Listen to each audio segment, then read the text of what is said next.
Joining us now to review some of the headlines of today's newspapers from around the world is Arise News analyst Emmanuel Efene, the great Malabite on Friday. Good morning. Yes, Rotus just said something about you.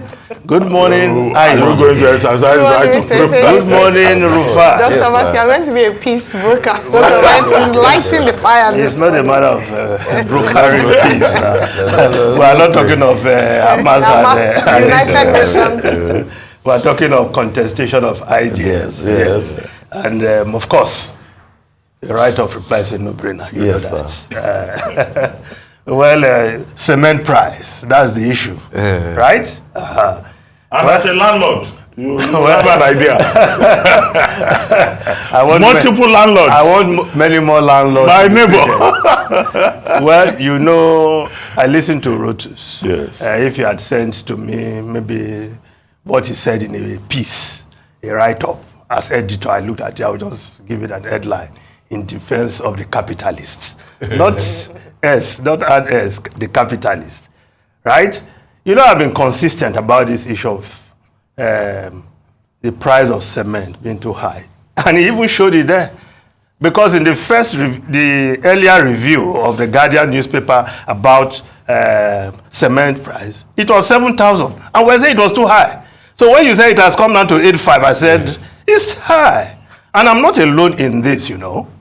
And because October last year, another investor in the cement business,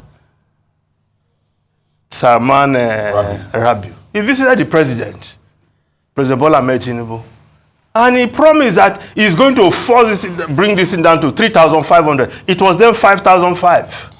So you see where we are coming. So and of course, what happened? He said he was going to bring it down because he knew that that should be something around the fair value. If we were to use that word from one of the ministers, fair value.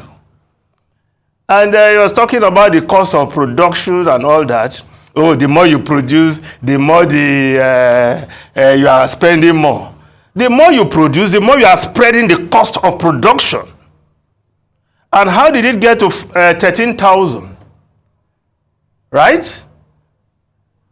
At a time, go and if you deal with people who sell cement, they were not even releasing cement to the market. Most of the producers, the dealers were not getting cement. So in a state of shortage of supply, the price jumped to 13,500.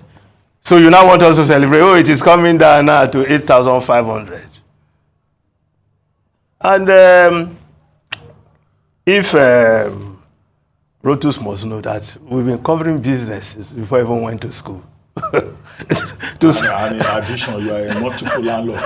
Although when you built your houses, they were selling cement for 400 naira. The concern is that this inflation that we are dealing with in 2024, will it ever come down? So Ruben, that is a bigger concern. The cement manufacturers, right? They are Nigerians. 91% of their inputs, raw materials, sourced in Nigeria, right? Gypsum all over the place in Yobe, Adamawa, Bayelsa, and some other states, right? Limestone all over the place. Okay, you know I'm on your side. So, and I know you to be an active member of the Landlords Association. When I don't pay estate dues, you are the one who will tell me about I've been defending you. Come and pay your dues.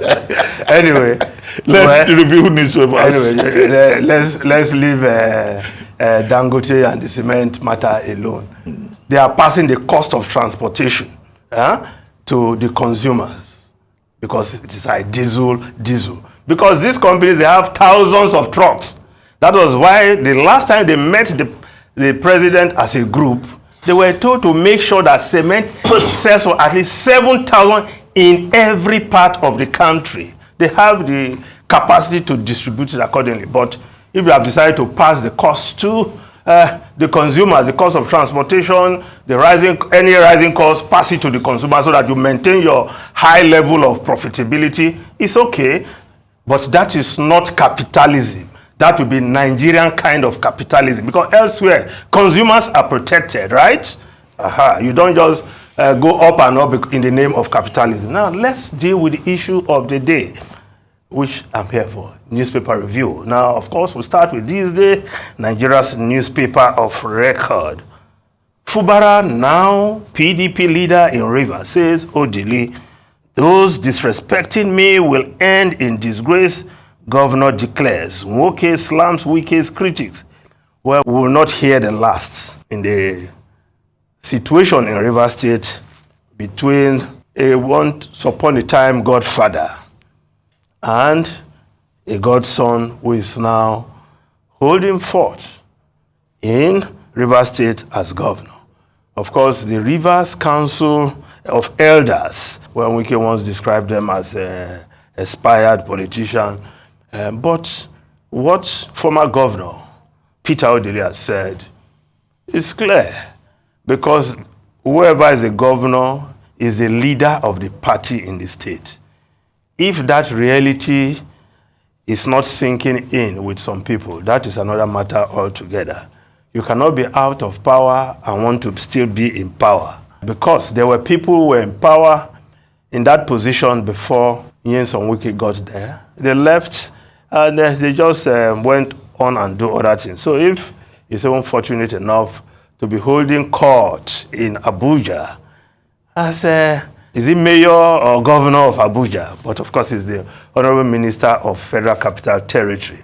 And I think he has enough work to engage him in Abuja, but I know what is at stake. The structure in Rivers State, whether you can deliver again the way you delivered last time. That is what all this is all about. Now, the lead story, federal government goes granular, defends Lagos-Calabar coastal highway, says no personal interest, explains why there was no public tender for contract. Project is highway to fraud, waste, article insists.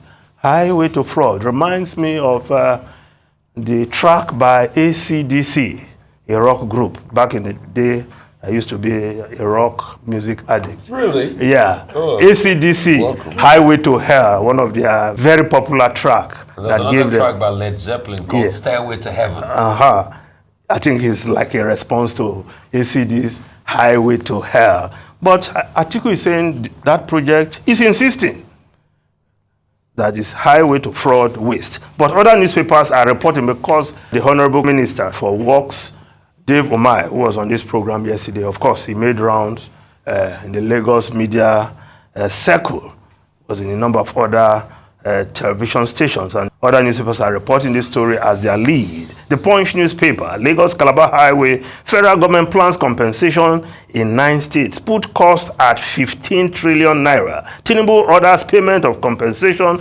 for property owners in Lagos, Akwa Ibom, 7 others. Federal government extends eviction notice for property owners. NSE say project will improve states' economies.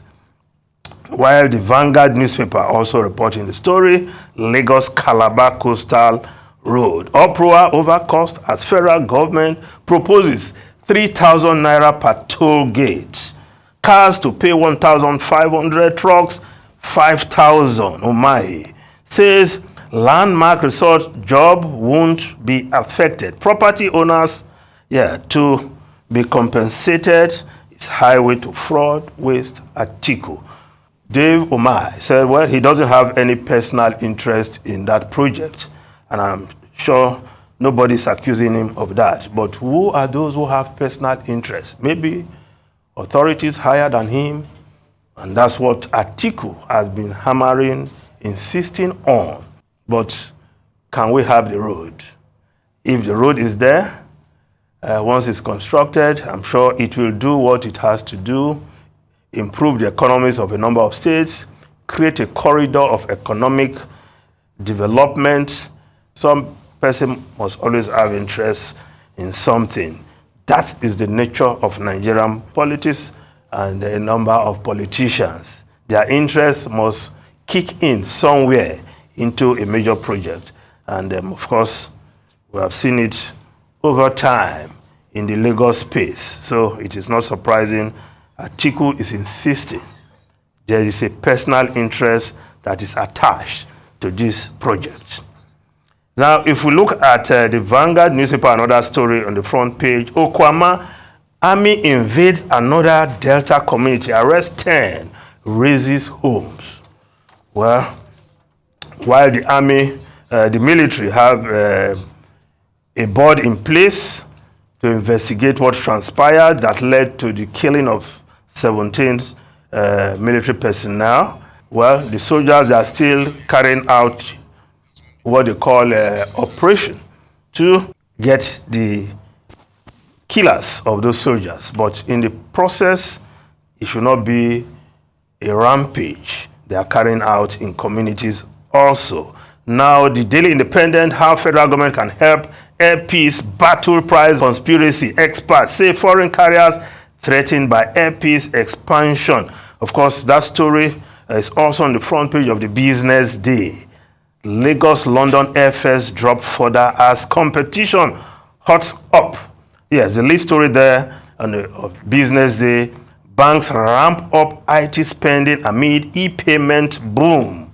While the New Telegraph is reporting humanitarian ministry probe, federal government lifts restriction on N-Power staff's account. Posts no debit order placed on over 55 situation rooms workers' account since December. Now, just one foreign newspaper quickly.